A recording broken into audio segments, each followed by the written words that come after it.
Ineditados. Conversas para além do livro. Um programa da editora UFSM.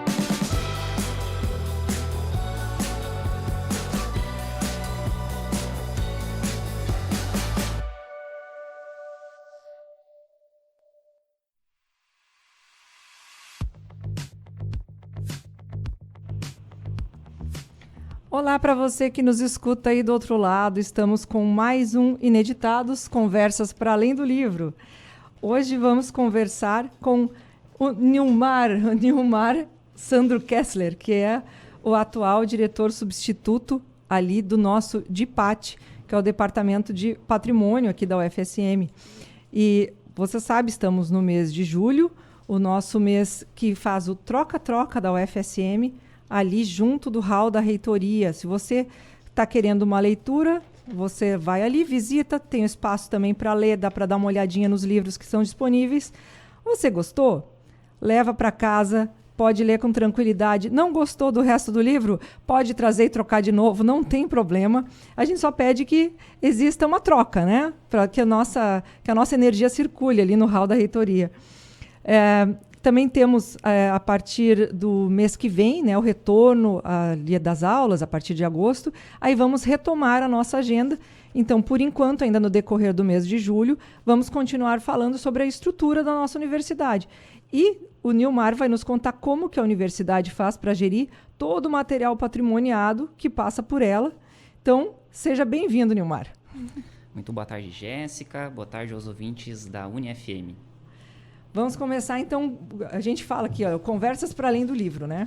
Como é que tu te encontrou aqui na universidade? Como é que a universidade te chamou a atenção enquanto um local para trabalhar? De onde tu veio, família? Conta um pouco. Então, na verdade, a história da universidade começou na minha vida com a faculdade, né? Eu sou formado em contabilidade, então terminei o curso aqui em 2015. Sou natural do município de Agudo. Inclusive, abraço para quem está me escutando aí em Agudo. Então, me formei em 2015 e durante todo esse período, né, da faculdade de contabilidade, uma das possibilidades que existia era se fazer o concurso público, né? Então, a universidade sempre me chamou a atenção também pela proximidade à minha família, enfim, e por ser um local que eu gosto. E, enfim, depois disso eu fiz um mestrado aqui na universidade, né? Sou mestre em gestão de organizações públicas. E atualmente também eu continuo, né, buscando os aprimoramentos e conhecimento. Atualmente sou estudante de Direito na Universidade Franciscana. Que legal, então, são as raízes que me prendem, com certeza, nunca dá para parar, né? Então, especialmente então, pela proximidade com a minha família, mas também por ser uma universidade que me abraçou, que me acolheu, que eu gosto muito, e que é uma universidade de excelência, né? Então, acho que são vários atributos que podem, assim, ser chamativos para as pessoas que aqui escolhem ser o seu local de trabalho. E tu me comentou que já está há quase 8 anos e meio, na universidade, né, aqui como servidor. Quais foram os teus desafios aqui até e agora, já que tu mencionou a parceria com o Zaluar, né? Isso. O Zaluar é o diretor, está em afastamento, que se tornou papai recentemente. Uhum. E como é que vocês, então, se organizam nessa parceria, né? Uhum. Bem, a gente, então, está na gestão da divisão de patrimônio desde 2018. Né? Eu entrei aqui na universidade em 2015 e, desde então, eu trabalho na divisão de patrimônio. Em 2018, então, veio o convite então, para ser aí, colega direto do Zaluar, como substituto na gestão da divisão de patrimônio. O Zaluar e eu, nós temos uma gestão bem compartilhada, né? Onde ambos, vamos dizer assim, tocamos a divisão de patrimônio. A gente tem um entrosamento interessante em relação ao trabalho, né? A gente busca sempre compartilhar ideia, né? Discutir, conversar também com a equipe da divisão de patrimônio, né? Nós temos uma equipe formada aí no total de 6 servidores, né? Além de nós, trabalha a Beatriz, a Cristiane, o Matheus e a Kátia, né? Que são os colegas que dão todo o suporte para a gente e permitem, então, a gente fazer o nosso trabalho com mais tranquilidade, com a possibilidade de atender as demandas da universidade em termos de gestão patrimonial de forma mais eficiente e tentando, então, trazer sempre novidades para a comunidade acadêmica. especifica, assim, mas de forma um pouco ampla, né? O que é a divisão de patrimônio? O que mais vocês fazem lá? Tá, então a divisão de patrimônio, né, de conceito geral, ela é responsável, então, por gerenciar toda a questão patrimonial da universidade. O que é a questão patrimonial? Todos os bens, né, que são adquiridos pela natureza da despesa como material permanente. Mesas, cadeiras, computadores, sofá, tudo aquilo que tem uma durabilidade, né, maior, tudo aquilo que não é frágil, tudo aquilo que precisa ser controlado, inventariado. Então, nós somos responsáveis, então, por essa gestão, que vai desde do ingresso do material na universidade, né, o cadastro desse material, a entrega desse material nas unidades, posteriormente, o controle patrimonial por meio de inventário, as transferências patrimoniais que a gente orienta as unidades a fazer, emissão de declarações de transporte, enfim, tudo aquilo que envolve movimentação, tudo aquilo que envolve a gestão patrimonial, né? Já que é um recurso público de valores expressivos que se imobilizam dentro da universidade, né? E nesse cenário que a gente ainda tem de restrições orçamentárias, então nada melhor do que uma boa gestão patrimonial, né? Que permita, então, que os bens sejam utilizados de forma correta, devidamente controlados, devidamente reutilizados e, quando necessário, então, nós também fazemos o descarte, então somos responsáveis pelos recolhimentos e a destinação deste material posteriormente, quando ele já foi utilizado dentro da universidade e não tem, então, mais utilidade, quando ele não tem mais condições de uso dentro da universidade, né? Então, a gestão patrimonial envolve tudo isso, e isso a gente faz, então, em conjunto com cada um dos centros, com cada uma das unidades administrativas que possui carga patrimonial, né? Hoje, as unidades administrativas são os centros, são os departamentos, secretarias de curso. Então, são as unidades que recebem carga patrimonial. A gestão patrimonial em si, ela envolve todo o material, então, adquirido como material permanente via empenho, todos os materiais permanentes que são provenientes de projeto da universidade, né, com as mais diversas fundações e mais diversos órgãos financiadores, FINEP, CNPq, FAPERGS. Aqui nós temos a nossa FATEC, hoje a universidade contrata também com a Fundep, com a Delfim Mendes, enfim, com várias fundações que são parceiras da universidade nessa gestão de projetos, então, dos pesquisadores, dos recursos que os pesquisadores conseguem por meio dos editais, e é um dinheiro que é injetado, então, nessas fundações em nome da universidade, para que seja feita, então, a gestão patrimonial desses bens. Além disso, a universidade também recebe doações, né? Por exemplo, doações da Receita Federal. Né, início deste mês e final do mês passado, nós recebemos uma leva grande de materiais da Receita Federal, que são apreendidos, então, e depois são destinados para órgãos públicos, para melhor utilização. Materiais da Receita Federal, como eu já disse, agora vai chegar um outro material também da AGU. Existem também a possibilidade de fabricação própria de material dentro da universidade, né? Às vezes o departamento ou a unidade não tem recurso propriamente para comprar material, mas tem ali um recurso disponível para pedir algum material no almoxarifado central. Tábuas, pregos, enfim. Esse material, então, esse pedido ele faz junto à marcenaria, que fabrica então o mobiliário, e a gente depois então entrega o material e faz o devido tombamento, que nada mais é do que o registro desse bem, para posteriormente então ele passar por toda a questão de controle patrimonial. Nós temos uma experiência bem interessante nessas parcerias, porque, bom, nós temos a editora e temos a livraria Grife da UFSM, que fica lá junto do Arco, né, no centro comercial. E boa parte do mobiliário que está lá, nós fizemos em uma parceria com, na época, né, o curso de desenho industrial, que fez o design, projetou os móveis, e a marcenaria da UFSM concretizou, né, todo o design, todas as peças. Então, nós tivemos móveis planejados, né? Exato, feitos que ficam muito bons, diga-se de passagem. Exato, e que são personalizados dentro das necessidades ali das prateleiras, do estoque, e, claro, aí depois recebem a plaquinha do patrimônio. Exato. Com uma descrição, é como se fosse feita, é uma ficha, né? Exatamente. Do bem. Porque, da mesma maneira como existem coisas que são assim mobiliários, né, e grandes, existem peças de extremo valor financeiro, né, que foi feito um investimento laboratorial, algo assim, e que são peças pequenas. Então, é importante que exista sempre uma noção desse trânsito das peças dentro da instituição. Para quem nos escuta aqui, né, nós não podemos sair da UFSM carregando, por exemplo, uma peça no bolso. Mas eu vou levar para concerto, ou eu vou fazer algo experimental. Mas primeiro todo o ciclo de pessoas que lida com este bem precisa estar ciente disso. Existem autorizações que são dadas. E, claro, né, o DIPAT tem ali a sua parte, o seu painel, que eu achei, assim, do início do ano para cá, a gente começou a lidar em função de toda uma conferência patrimonial, né, que era a época, né, no nosso calendário, e me surpreendeu como agora ele está bem mais fluido. Também temos a funcionalidade dos classificados, né? Conta um pouco como é que foi essa elaboração para fazer com que esse diálogo ficasse mais amigável, né?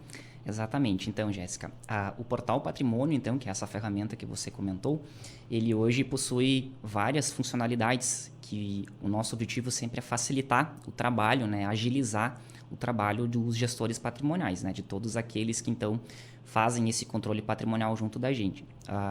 Hoje, o Portal Patrimônio, então, uma das funcionalidades é o Classificados, né? Qual é a ideia do Classificados?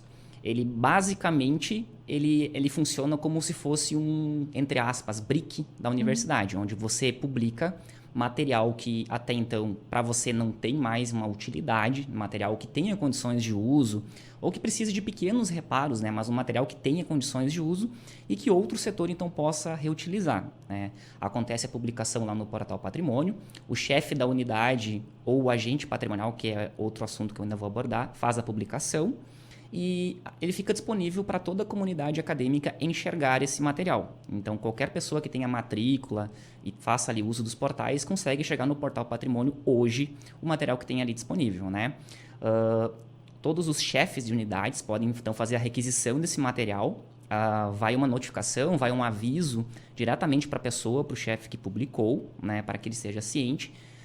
Em ele deferindo, então, esse pedido, o material pode ser retirado, então, para a unidade requisitante junto com quem publicou, né? Então, é uma forma que se encontrou de agilizar, né? Às vezes, algumas unidades ou não têm recurso, ou, enfim, não sabem que é material ocioso em outros departamentos, outras unidades, e nem sempre esse material ainda foi recolhido pela divisão de patrimônio, né? Então, é a segunda funcionalidade que eu vou abordar, então, é o recolhimento.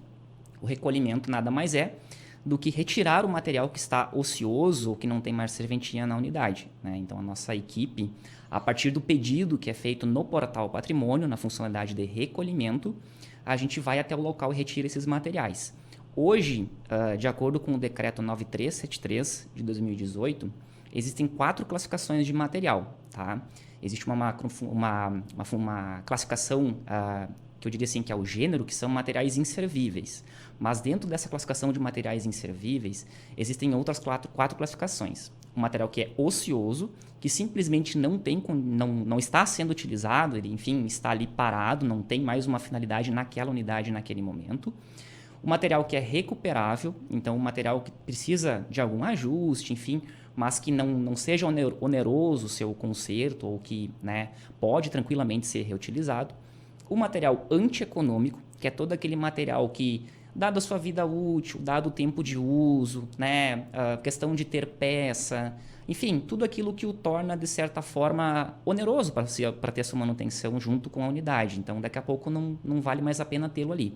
E o material irrecuperável, né, que é aquele material que não tem condições de uso, que é um material que está estragado, enfim, e que não há mais conserto, não há mais como recuperar ele. Então, hoje, a divisão de patrimônio e o Portal Patrimônio permite que você solicite o recolhimento dos materiais antieconômicos e irrecuperáveis, tá? Até porque, em alguma medida, pelo menos para mim, eles se confundem um pouco. Exato. Sim, existe bastante essa confusão, né? Quando você tem o conceito de inservível como sendo um conceito macro, né? Talvez a nomenclatura que foi adotada não tenha sido a melhor. Mas sim, com certeza, Jéssica, existe uma grande confusão hoje nesses termos de classificação. O importante é ter em mente que o material que não tem condições de uso, né? Esse sim deve solicitar o recolhimento. O que tiver condições de uso, num primeiro momento, publicá-lo no Classificados, então, para que mais unidades tenham essa possibilidade de reutilizá-lo. Hoje, esse material ele fica publicado pelo tempo que a unidade deixá-lo ali, porém, após 30 dias, caso ele esteja ocupando espaço, caso não seja mais possível também para a unidade manter o material lá, mesmo ele sendo um material somente ocioso, a gente também recolhe ele, tá? Depois desses 30 dias que a gente pede para colocar ele no Classificados. Nós tivemos recentemente, até em função desse levantamento patrimonial que foi feito na universidade toda, tivemos aí a investigação de alguns itens que estavam lá na editora, e eu te digo que um pouquinho desses conceitos me confundem pelo seguinte: até que ponto o bem que ele está no momento ocioso, mas poderia ser recuperado. Aí a gente começa a investigar, ele na verdade não é que ele está ocioso ou irrecuperável, ele era num primeiro momento antieconômico. Exato. Aí a gente começa a ver que é uma situação, por exemplo, principalmente quem lida com tecnologia, de obsolescência programada. Exatamente. Então ele já foi pensado para durar um tempo X, e agora existem outros modelos, as peças não são mais fabricadas. Então, de antieconômico, ele passa para irrecuperável. Exatamente. Né? Ele migra de categoria. Exatamente, justamente por essa obsolescência tecnológica que ela acontece de forma muito rápida, né? Hoje a gente tem como parceiros da divisão de patrimônio, nós temos o laboratório ali do CETISM, chamado LAMI. Então, quando as unidades possuem dúvida em relação ao material, se ele ainda pode ser reaproveitado, se existe peça para ele ou não, se o obsoletismo já chegou ao seu limite, vamos dizer assim, de não ter mais como consertá-lo, geralmente os nossos colegas ali do laboratório do CETISM, eles orientam as unidades, né? Dizem, olha, esse aqui não tem mais como, esse tem, talvez a gente possa comprar uma peça ou não. Mas esse limiar, vamos dizer assim, entre o antieconômico e o irrecuperável, de fato, principalmente em materiais que possuem uma tecnologia agregada, ele é bem tênue, realmente. Nós fizemos alguns envios recentes. Exato. A Flame também são nossos parceiros, e já fizemos alguns Frankensteins também, de pegar a peça de um, junta de outro, se de dois a gente faz sair um, estamos no lucro. Sim. E tivemos um caso recente também, nós tínhamos uma mesa digitalizadora, mas do tamanho de uma tablet, né? Sim. Mas na descrição lá, retirada a mesa digitalizadora, chegaram 3 homens robustos para carregar a mesa digitalizadora, porque achavam que era uma mesona. Exato. E muitas vezes tem um valor agregado, né? Então, mas assim, tudo tem sido muito rápido. A gente aciona e já no dia seguinte aparece alguém para levar. E como é que vocês dão o destino desse... Agora é aquela pergunta, né? Onde vocês guardam isso tudo? Como é que vocês organizam isso? Então, hoje, o que a gente faz, né? Hoje nós temos todo um pessoal, toda uma equipe de logística, então, por trás desses pedidos de recolhimento, né? Nós temos uma colega que cuida hoje, principalmente, né, dos pedidos de recolhimento. Então, ela está sempre antenada, vamos dizer assim, nos pedidos. Também ela gerencia as entregas do material. São de todos os campi? Sim, eles são de todos os campi, porém o material novo ele é entregue diretamente pelas empresas nos campi. Nossa, e mas os é materiais de recolhimento a gente concentra, né? A gente espera concentrar um pouco mais para valer a pena, então, a gente ir até o campi. Ano passado a gente fez um recolhimento em Frederico e em Palmeira das Missões. De material que veio de lá, já na condição de inservível, de antieconômico e irrecuperável, perdão. E essa colega, então, faz a parte... Isso, ela agenda, então, para o caminhão, assim, se deslocar até lá, faz a logística de retirada do material. Quando ele chega na divisão de patrimônio, hoje nós temos, então, um depósito mais antigo, que é para esse material ficar estocado, tá? O pessoal faz uma prévia separação daquele material que ainda visivelmente tem condições de uso e o material que não tem mais, está quebrado, enfim, ou é um material que no próprio pedido já dizia que era, então, antieconômico ou recuperável. Nós temos o pavilhão novo, então, do patrimônio, que a gente busca colocar mais os materiais novos, mas que a gente guarda alguns eletroeletrônicos, algum material de uma qualidade um pouco maior. E esse desfazimento, né, o que a gente faz com esse material? Então, esse é um outro ponto bastante interessante. Hoje, a universidade possui um contrato, né, de venda de sucatas, tá, que é o contrato 167 de 2019, que ele ainda está vigente, onde a universidade, então, vende para a empresa Maringá Metais materiais que realmente não tenham mais condições de uso, né? Aquele material que não tem mais, está obsoleto ou está quebrado. Muitas mesas aí, cadeiras que estão completamente tomadas por cupins. Então, são materiais que são entregues, então, para essa empresa que leva o material e paga um valor por quilo para a universidade, né? Que então entra na conta única da União. Já os materiais que têm condições de uso, né, que são materiais ali ociosos, materiais recuperáveis, eles ficam então no depósito ali da divisão de patrimônio, né? Por mais que eles já tenham passado pelo classificados antes, a gente mantém eles lá para que as unidades que tenham interesse de retirar esse material, de reutilizá-lo, podem ir até a divisão de patrimônio, né? Façam seu agendamento com a gente, podem ir até lá ver esse material. Se for do seu agrado, a gente entrega o material novamente para as unidades, né? Uma vez ele estando na divisão de patrimônio. Outra coisa também que acontece, esse ano nós já recebemos, acho que 5 pedidos de doações de entidades externas, né? Por exemplo, escolas, hospitais, centros espíritas, qualquer entidade que tenha um fim social comprovado, né, na sua origem, vamos dizer assim, por meio de regimento, por meio de ata, enfim. Então, existem alguns processos de doações em andamento, né, que pode ser solicitado para a universidade também. As entidades encaminham via ofício, então, diretamente ou o gabinete do reitor, ou ali para o gabinete do pró-reitor da administração, o José Carlos Segala, para ele fazer, então, envio para nós, para a gente separar, caso haja, né, esse material disponível, ou para a gente chamar eles para uma visita, né, caso eles também se interessem. Uma vez feito esse pedido de doação, então, e visto esse material, a gente começa a embasar o processo. Existe todo um processo de doação que tem que ser feito. Tem que passar pela comissão de avaliação e baixa patrimonial que a universidade tem hoje. Ela existe uma comissão instituída para avaliar todas as baixas que são feitas. Ele passa pelo trâmite jurídico, né, para verificar se a legalidade dessa doação, se a entidade realmente pode receber, para que eles analisem as minutas de termo de doação, para ver se está bem embasada, se existe algum impeditivo, enfim, orientações legais para nós. E então, depois, caso o processo ande, vamos dizer assim, se translade sem nenhum percalço, ou pois feito os ajustes que devem ser feitos, então ocorre a assinatura do termo de doação e a gente então solicita então que essas entidades façam a retirada do material na universidade, tá? Então existe também a possibilidade então da universidade, para além dos materiais serem utilizados aqui dentro, quando eles não mais o são, quando não há mais interesse por parte de ninguém, eles podem então ser doados para outras entidades, da mesma forma que a universidade recebe doações. É importante destacar que a universidade ela tem setores são tão variados que, bom, esse serviço, né, dos classificados, eu conheço pessoas que são habituadas, realmente colocaram os classificados na sua rotina, como, toda sexta-feira eu acesso para ver o que foi lançado. Sim. Porque realmente aquilo que em alguma medida não é mais útil para um setor, de repente é exatamente aquilo que o outro setor está precisando. Exatamente. Né? Tivemos assim, bom, nós nosso estoque ali na editora, nós temos muitas prateleiras, como é de se imaginar. E alguns colegas lá do acervo artístico disseram, poxa vida, a gente precisava de umas prateleiras bem assim compridas para colocar as obras de arte deitadas, para que elas não fiquem amassadas, enfim, né?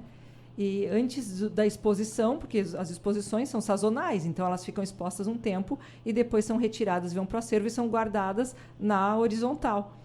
Eles já ficaram de olho, disseram, olha, quando vocês não quiserem mais, não precisa nem botar nos classificados, é só fazer no portal, fazer a transferência direitinho que a gente quer. Então, são coisas que o diálogo é muito importante. As pessoas precisam estar por dentro do que existe na universidade, né? Então, uma divulgação é muito importante. E a gente comentava antes que houve uma adesão, isso não é só impressão minha, né? Houve, de fato, uma adesão. Conta como é que foi essa receptividade e a devolutiva na forma de porcentagem, né? Do inventário, exatamente. Então, a universidade, como todo e qualquer órgão público, ela tem a obrigação de fazer um inventário total anual. Então, todos os bens que a universidade possui precisam ser inventariados. O que é ser feito o inventário? Cada chefe de unidade, cada setor, tem que conferir todos os materiais que estão sob sua responsabilidade. Então, é dado um período para que isso aconteça, né? Este ano o período foi de 1º de janeiro a 30 de abril, né? Então, tendo como data base para esse inventário, data de corte, vamos dizer assim, a data do dia 31 de dezembro de 2022, que foi quando, a partir de então, vamos supor assim, se fez esse levantamento, nós tivemos uma marca histórica, Jéssica, de 92% do inventário de todos os bens foram inventariados. Excelente, né? É uma excelente marca. Nunca na história da universidade tinha sido feito um quantitativo tão grande. Comentava eu com você que durante a pandemia e logo após ali quando se encerrou o último inventário, a nossa marca ficou em 67%. Então nós tivemos um levantamento assim muito satisfatório, a gente ficou muito feliz. A gente fez várias campanhas, né, de divulgação, o pessoal aqui da imprensa, enfim, nos ajudou bastante. Até teve uma fala do reitor também, né, do magnífico reitor, fez uma fala em seu no Instagram sobre o tema. Então, convocando realmente todas as pessoas para fazerem inventário.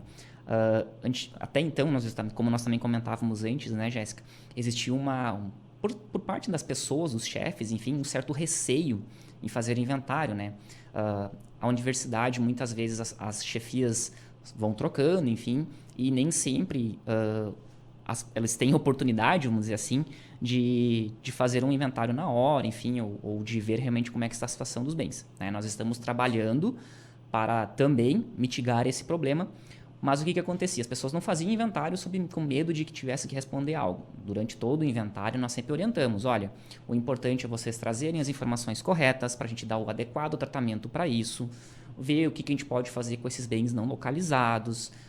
O objetivo sempre é resolver as questões, né? Sempre deixar, vamos dizer assim, o mais transparente possível, o mais fidedigno possível as cargas patrimoniais. Em nenhum momento o objetivo nem da divisão de patrimônio, nem da universidade é penalizar ninguém. Eu acho que o objetivo é fazer um levantamento correto, adequado, ver o que aconteceu para fazer uma adequada depuração desse inventário.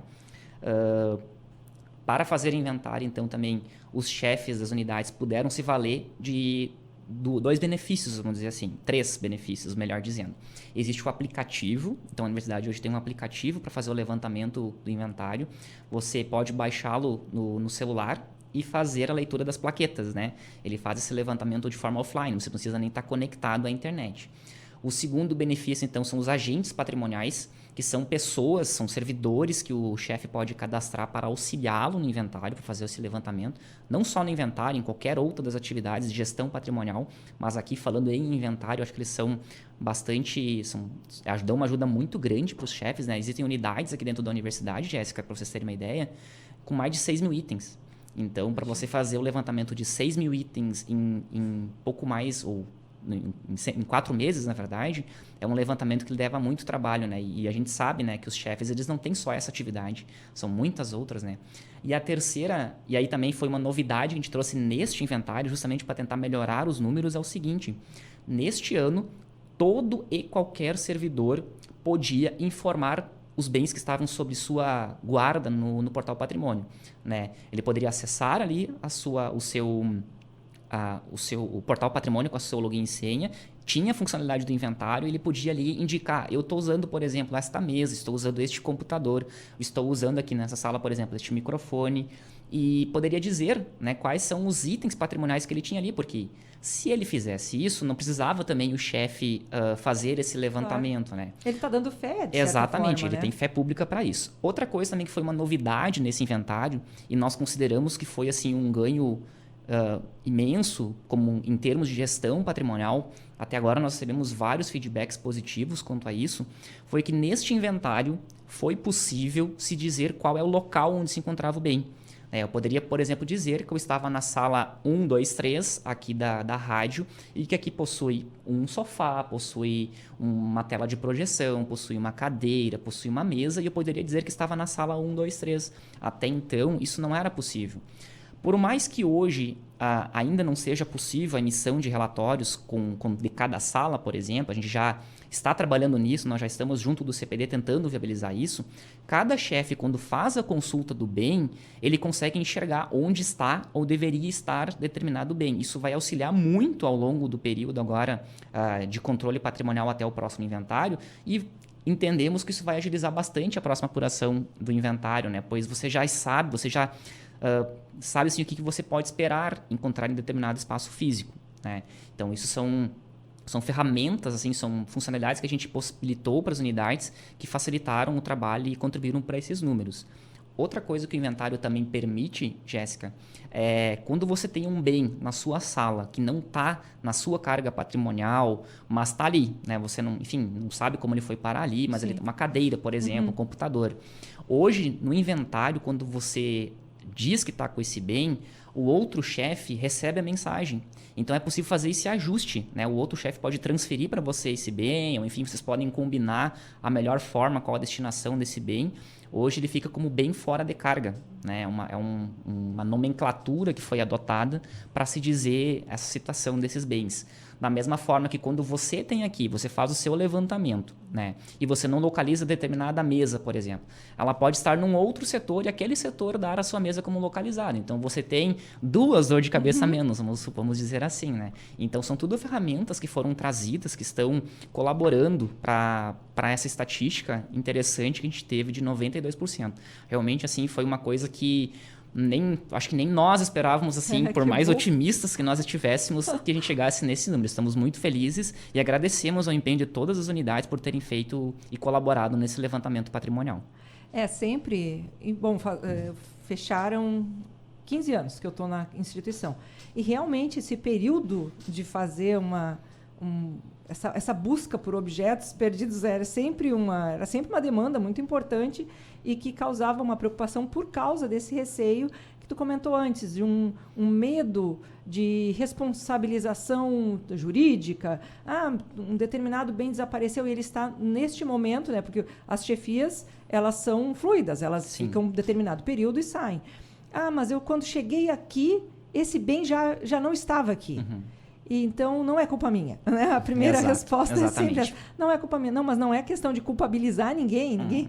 Só que houve um investimento em um bem e quanto mais tempo se deixa passar sobre algo que não está sendo localizado, cada vez diminui a tendência de se encontrar esse bem. Correto, exatamente. Né? Então, essa informação cruzada que agora o portal permite... É excelente, isso aí resolve, não digo nem 2 dores de cabeça, mas 15 dores de cabeça. Exatamente. Porque nós passamos também por isso, né? Eu, enquanto servidora, localizei alguns bens que não estavam na nossa carga. Eu consegui entrar no portal e saber de quem eram aqueles bens, até porque nós não estávamos usando. Então, eu entrei em contato, posso levar para vocês? Pode, foi entregue de volta. Então, o filho encontrou o pai. Exatamente, né? Esse feedback, né, que se proporciona com o inventário, ele é muito importante, né?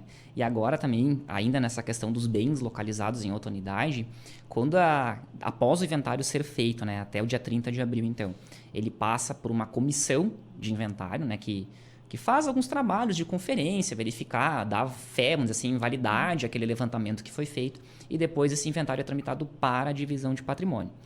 O que está acontecendo lá na divisão de patrimônio? Nós estamos depurando, ou seja, nós estamos analisando cada um dos inventários que foram tramitados, estamos dando as devidas orientações também para os setores, nós estamos dando esse feedback, esse andamento, né? Lá hoje o setor responsável por isso é a equipe de projetos lá, que hoje se encontra as servidoras Cristiane e Beatriz, então elas estão dando esse feedback, dizendo, olha, você tem aqui 3 itens que não estão na sua carga. Se você quiser pedir a transferência para a unidade X, você pode pedir, ou se você quiser devolver. Então, nós também estamos tratando de dar esse feedback para essas unidades. Fazendo uma complementação ao que você dizia antes, em relação a esse medo, né, esse receio que as chefias tinham em fazer esse levantamento, nós estamos trabalhando isso de forma muito tranquila. Nós estamos, então, também com o apoio do DEMAPA, com o apoio da PRA, tratando isso de forma muito tranquila. Bens mais antigos, então, como você mesmo disse, sumiu há muito tempo atrás, enfim, nunca se resolveu essa questão. Nós agora estamos tentando resolver, nós estamos tentando dar um tratamento que possibilite, então, esse ajuste, que esse bem não fique mais assim no estado de perdido, que seja solucionado essa pendência. Claro, nós precisamos ter bom senso, né, Jéssica? Se você tem aí um bem que foi adquirido, por exemplo, em 2022, um notebook, por exemplo, que eu gosto muito do exemplo do notebook, por uma coisa que você coloca na mochila, e, enfim, não às vezes a gente sabe que talvez a pessoa, não por má fé, e sim por, às vezes, precisar trabalhar, por precisar daquele material, acaba levando e não devolve porque está com ele, mas não é que ela tenha feito algo de errado, mas está com ele e o chefe não está sabendo, né?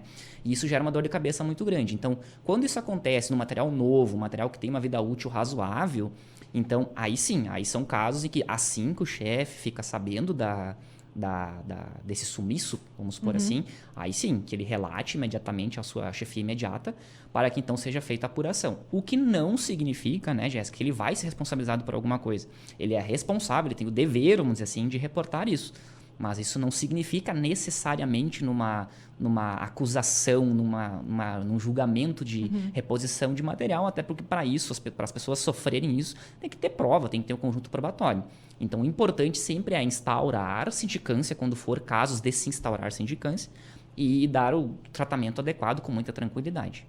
Até porque, só para a gente ficar nesse exemplo que tu mencionou, nós temos meios legais, corretos, de cedência de uso de determinados materiais pelos servidores. Com certeza. Então, é só a questão, mais uma vez, do diálogo. Exatamente. Né? A informação precisa ser trocada, precisa circular para que tudo seja dentro de uma legalidade e que ninguém precise ter medo de coisa alguma. Exatamente. Pelo contrário, fique tranquilo. Não é? Exatamente. De usar um bem que a universidade está disponibilizando. Exato. Tá? E para isso também. E para ela ter essa tranquilidade, toda vez que um material precisa ser utilizado a campo, toda vez que um material precisa ser exposto, que o material precisa ser levado para conserto, que ele precisa ser transportado para uma competição. Enfim, agora nós estamos tendo aí a FEICOP, né, que a universidade está levando materiais também. A equipe ali do CT, do Fórmula FSM, faz viagens com os protótipos dele.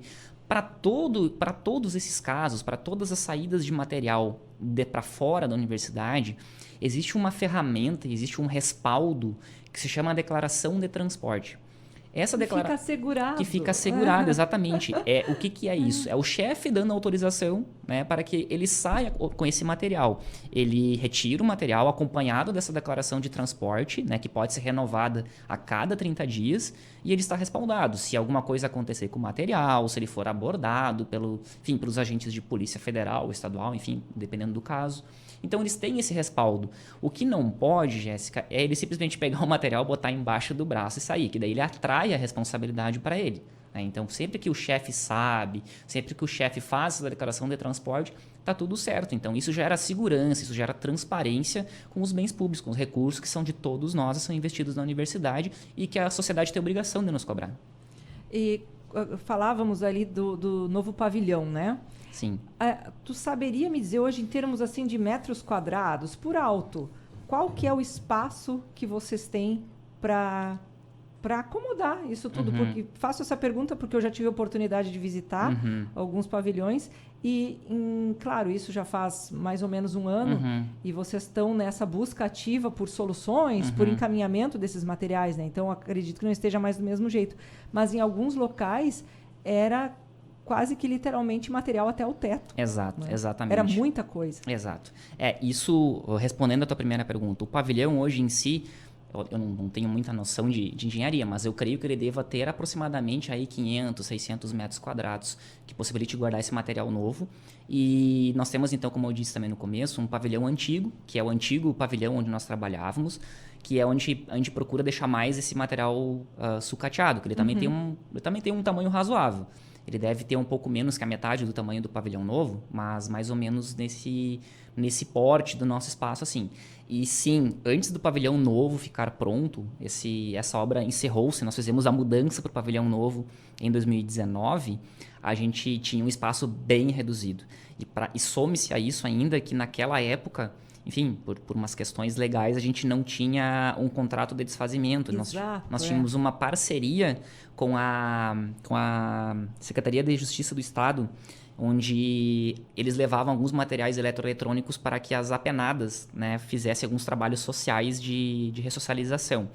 Então, muito material realmente naquela época ficou estocado por pura falta de espaço mesmo que nós tínhamos naquela época. Então, com esse prédio novo que foi viabilizado, nós, além de termos um salto em qualidade vamos dizer assim, de salubridade para os servidores e para os trabalhadores da divisão de patrimônio, nós ampliamos muito o nosso espaço. Tanto é que as demandas hoje estão sendo atendidas, como você bem disse hoje, quase que em tempo real. Então, a gente busca pela excelência, né? Claro, existem sempre questões a serem melhoradas, mas hoje é uma equipe muito boa que a gente tem na divisão de patrimônio e a gente busca sempre o melhor, fazer o melhor pelas unidades. E a gente gosta muito desse diálogo com as unidades, né? Eu acho que essa oportunidade que a gente está tendo aqui de falar na rádio, ela possibilita ampliar esses horizontes, levar esse conhecimento que às vezes a gente, pelo dia a dia mesmo, a gente não consegue transmitir, né, para as unidades. Agora a gente está fazendo maiores divulgações, o pessoal deve estar se lembrando agora que recebeu em seu e-mail orientações quanto ao recolhimento, quanto, né, ao classificados, enfim. Então, a gente está buscando, né, melhorar, a gente está buscando divulgar maiores informações. No final do ano passado, a gente construiu um manual de gestão patrimonial. Ele se encontra na página do DEMAPA, esse manual. Ele tem todo o passo a passo de todas as rotinas que a gente tem lá. Então, se vocês tiverem curiosidade, precisarem qualquer funcionalidade do portal que vocês precisarem, sintam-se à vontade, pesquisem esse manual. E, obviamente, a divisão de patrimônio, a equipe está totalmente à disposição para resolver as perguntas, né, as dúvidas que possam ter. Mas já é uma ferramenta também que a gente proporcionou com ilustrações, com detalhamento, enfim, com números que permitem que cada usuário também consiga, de uma forma mais autônoma, gerenciar e fazer as suas atividades a nível de patrimônio. O programa, a edição passada, o professor Mauri Leber esteve aqui conversando conosco e nós sabemos que, da mesma forma como hoje o setor sobre o qual ele veio falar, né, a Proinfra, está com muita demanda, agora tu também me coloca que todos os campi são, em alguma medida, atendidos, né, pelo DIPAT. Também a tendência da universidade é sempre se expandir. Exato. Então, mesmo que tenha sido agora... tem esse espaço, né, de um novo...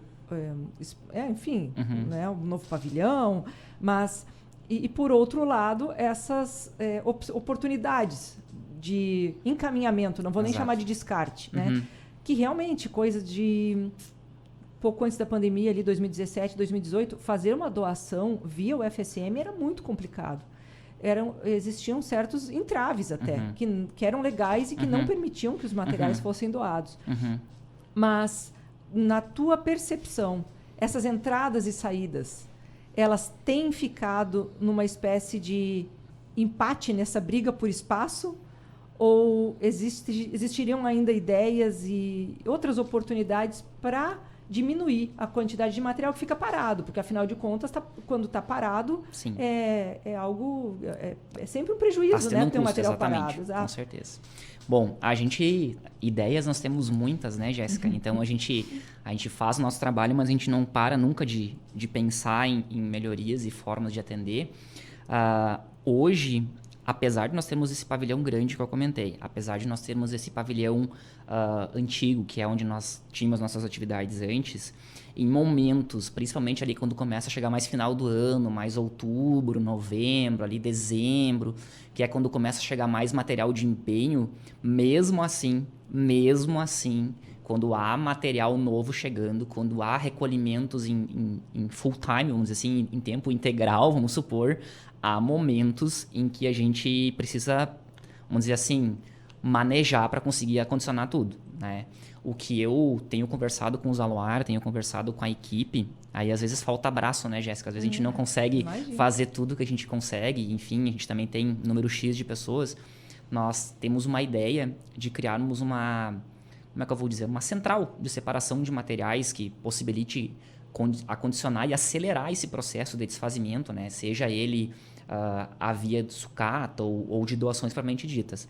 As doações hoje na universidade que ela faz, elas tiveram uma regulamentação, então, como eu disse, em 2018, Decreto 9373, que ele vamos dizer assim, ele reformulou a questão das doações, ele possibilitou uma certa celeridade, vamos dizer assim, nas doações, né? Claro, existe um processo, né? Não é simplesmente você chegar, querer o material e levar. Existe todo um processo por trás disso, né?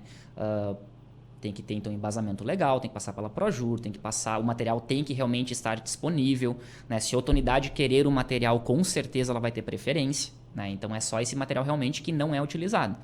Então, existem várias ideias, nós temos várias ideias e a nossa ambição mesmo é conseguir mais espaço, né? Então, a gente procura, a gente busca, né? A gente tem ideias muitas, enfim, a gente também tem uma questão, como eu disse já, então, de limitação de pessoal, né? A gente não consegue abraçar tudo, mas quem sabe aí no futuro a gente consiga ter uma equipe também mais completa, enfim, mais espaço daqui a pouco. Vamos ter esperança que esses próximos anos os recursos também voltem para a gente conseguir fazer quem sabe aí, mais projetos, mais planos que permitam expandir e atender melhor ainda a comunidade acadêmica, né? Com talvez mais celeridade, com mais agilidade, disponibilizando material que pode ser reaproveitado em tempo mais rápido, daqui a pouco fazendo doações em tempo mais rápido. Então, tudo isso a gente pensa assim. É sempre tem sido, né, uma demanda constante por espaço na instituição. Sim. Todos os setores sejam ampliando prédios, salas, claro, o próprio acesso de alunos e de servidores, uma coisa leva a outra, né? Então, se há o ingresso de um maior número de alunos, também é necessário um maior número de servidores e, por consequência, mais material e mais espaço para acomodar essa gente. Exatamente. Toda, né? É uma estrutura, né, Jéssica? Exato. É uma gestão que abarca, né, muito de espaço. Aqui no campus a gente vê mesmo que existe também uma brincadeira que o professor Mauri fez no episódio passado. Nós tinha-se uma ideia de que a universidade era um grande espaço, esse espaço em certas limitações, ele está pequeno, se chegou na borda do terreno, né? Exatamente. E eu imagino que lá no DIPAT não seja diferente, uma vez que por exemplo, né, a época de fim de ano, para quem nos escuta, quando a gente fala em empenho, nós temos um ano fiscal. Exato. Né? E esse ano fiscal ele começa no dia 1º e termina no dia 31 de dezembro. Né? 1º de janeiro, 31 de dezembro. Se nós não fizermos uso de toda a verba que foi enviada para a universidade, nós temos que devolver essas verbas. E no ano seguinte, a tendência é que se receba menos. Exato. Porque entende-se que não foi usado, então sobrou. Né? Se sobrou é porque veio demais. Foi preciso. Então, na reta final de uso dessa verba, as pessoas, muitas vezes, né, os gestores pensam, bom, conseguimos pagar tudo aquilo que era mais urgente ou que era mais imediato. Com isso que ficou, a gente pode investir no quê? E daí é feito o empenho, que é o compromisso de pagamento desses valores para as empresas que vão fornecer. Aí, às vezes, é um serviço, às vezes é material de consumo e é material também permanente. Então, esse material chega para vocês, então, no fim do ano, quando as empresas, de fato, começam a fazer as entregas. Exatamente. E daí vocês recebem? Isso, a gente cadastram? Isso, hoje a gente recebe, então, material proveniente, todos os materiais da universidade, seja empenho, seja projetos, mas falando especificamente dos empenhos, a gente recebe o material, faz a conferência de todo o material, né, para a gente poder dar o ok para a transportadora que o material... Até porque alguns exigem uma conferência técnica, Isso, né? Exatamente. Né? A gente faz a conferência de abrir, vamos dizer assim, as embalagens, de abrir as caixas para verificar se há alguma avaria, né? Se a empresa mandou o que foi comprado. Exatamente. Se a empresa mandou em quantidade e em qualidade o que foi empenhado, né? Então, se faz toda essa conferência prévia, não é simplesmente a empresa chegar e largar o material. Então, a gente faz essa conferência, a gente é bem criterioso. A gente já escutou, a gente brinca, mas a gente já escutou de empresas que a gente é o lugar mais chato para receber material aqui no Rio Grande do Sul. A gente diz, a gente está fazendo o nosso trabalho, enfim. Obrigada. Né? Exato, obrigado. Se você está querendo me elogiar com isso, muito obrigado. E a gente faz essa conferência prévia. Aquilo que precisa de uma segunda conferência, de uma opinião mais técnica, material de informática, material que envolva, né, conhecimento necessário, técnico, material de laboratório, a gente então pede para que servidores ou professores aqui da universidade façam a certificação, né? Essa certificação hoje, então, ela é toda via PEN, que é o Processo Eletrônico, né, Nacional, o PEN-SI aqui, o que facilitou sobre horrores o nosso trabalho.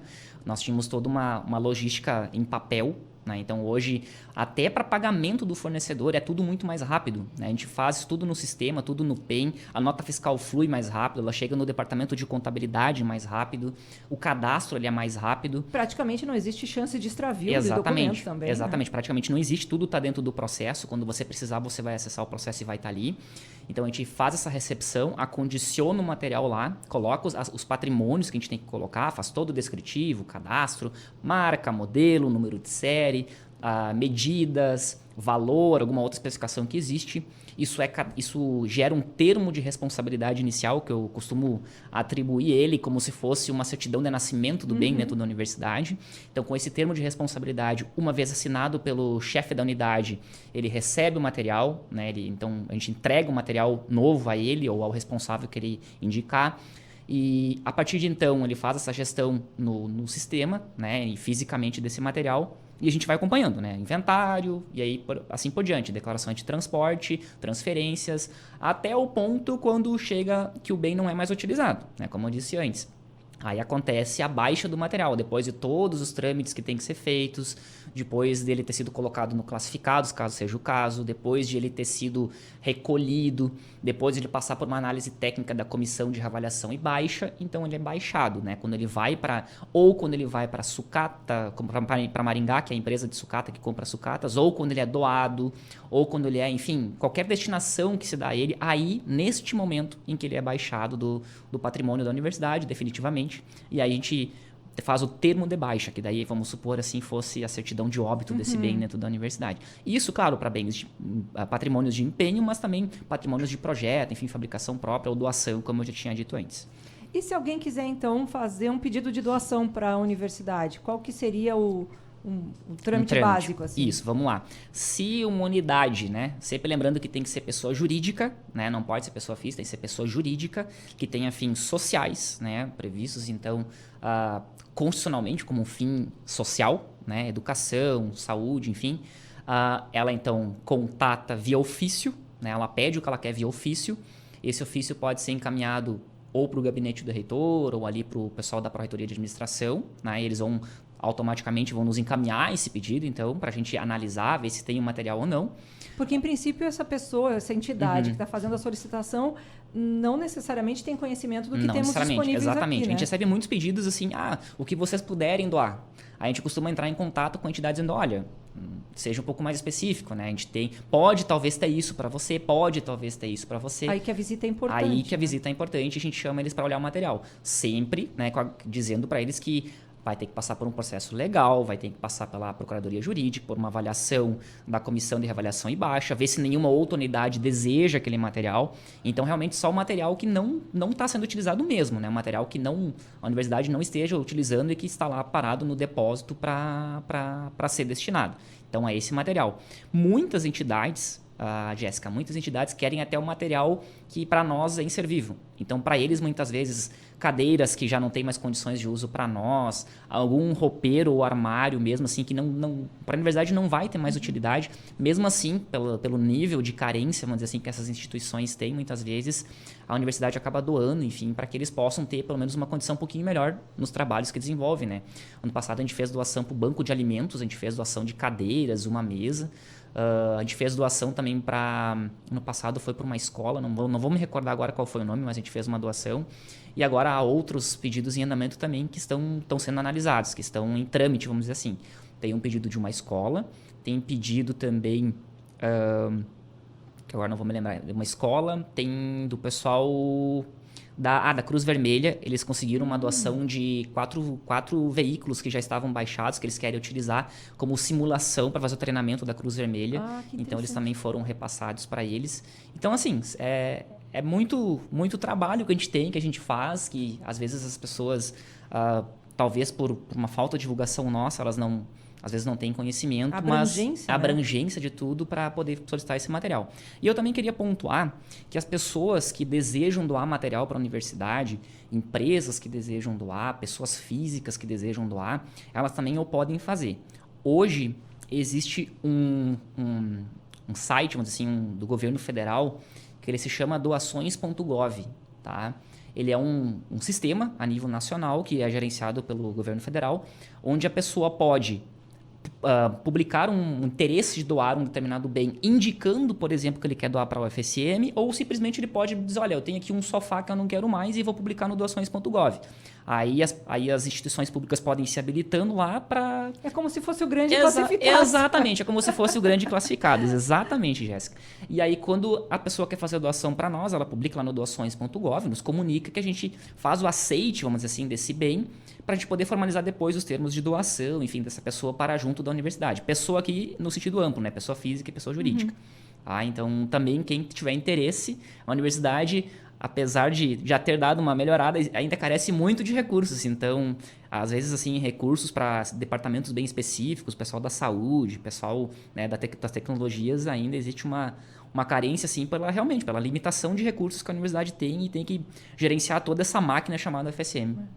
Eu acho que indo agora para as nossas palavrinhas finais, eu acho que esse é o grande mote, se a gente puder tirar uma espécie de moral da história desse episódio, desse nosso programa, é que muitas vezes se coloca o bem público como não sendo de ninguém, ou não tendo um dono específico, porque passa por muitas mãos, né? Como Exato. a gente pôde ver aqui. Mas, na verdade, é de todos, é de todas essas mãos por onde ele passou. E daí a necessidade desse cuidado compartilhado, né? Exatamente. O bem, na verdade, ele é de todos nós. Foi o dinheiro do nosso suor, de todos nós, que fez com que o tributo fosse arrecadado, que ele chegasse até aqui, ou que uma empresa, uma pessoa doasse para a universidade. Então, o bem público ele tem que ser tratado com muita seriedade, né? com segurança, com transparência. Então, a gente quer construir aqui, cada vez mais, uma imagem de transparência, né? Tanto da universidade, da divisão de patrimônio, do DEMAPA, enfim. Nós trabalhamos com a palavra transparência. A gente quer que tudo seja feito nas conformidades legais, na forma mais rápida possível, mas sendo sempre transparente, né? E isso que você disse é muito importante, porque, na verdade, tem-se essa visão, eu vou deixar aqui e fingir que eu não vi porque não é minha responsabilidade. Não, na verdade, não. Você tem a obrigação, sim, enquanto servidor, enquanto aluno, enfim, todos nós, os bens são de todos nós, né? Então, cabe a nós gerenciarmos, cabe a nós cuidarmos, como realmente a gente faz com os bens que a gente tem em casa, né? Se a gente cuida do que a gente tem em casa, por que não cuidar do que a gente tem no ambiente de trabalho, no ambiente escolar, que, como a gente sempre brinca, né? Eu, pelo menos, sempre uso essa frase. Eu, muitas vezes, passo mais tempo do meu dia no meu trabalho do que em casa, né? Ou na minha faculdade do que em casa. Então, não tem porquê tudo que a gente aprende em casa, tudo que a gente ensina para a família, tudo que a gente ouve dos nossos pais, passa para os nossos filhos, não tem porquê a gente não atribuir isso e usar essa mesma filosofia dentro do setor público, né? Eu acho que nós somos seres humanos sociais, somos seres humanos que têm consciência e isso é muito importante quando a gente fala de dinheiro público. Muito bem, com essas palavras, então, a gente vai encerrando o episódio de hoje. Nilmar, muito obrigada. Eu acho que é super importante a gente trazer um pouco desse circuito todo, né, para o nosso público e também aqui para quem nos escuta mesmo, para além da universidade, né, para entender como é que a gente funciona aqui, né, em quantas frentes. Então, conte sempre conosco. Agradeço muito a oportunidade, Jéssica, de divulgar todas as atividades, vamos dizer assim, que a Divisão de Patrimônio promove. Foi uma oportunidade única. Dizer, mais uma vez, a nossa gratidão, agradecer a toda a equipe da Divisão de Patrimônio, do DEMAPA, da PRA, da Universidade, e mandar um abraço para as pessoas que me escutaram aí e para todos os ouvintes da UniFM. Eu acho que vale a consideração, um abraço especial para o Zaloar, que está, o Felipe, né? O Zaloar e o Felipe. E a Flávia, né? Parabéns aí parabéns a eles. Pelo bebê. E você que nos escuta, então, nos acompanhe aí nas nossas redes, @ineditadospodcast, @editora UFSM e @livraria e grife UFSM. Eu sou Jéssica Dalcin da Silva. Um grande abraço e até semana que vem. Ineditados. Conversas para além do livro. Um programa da editora UFSM.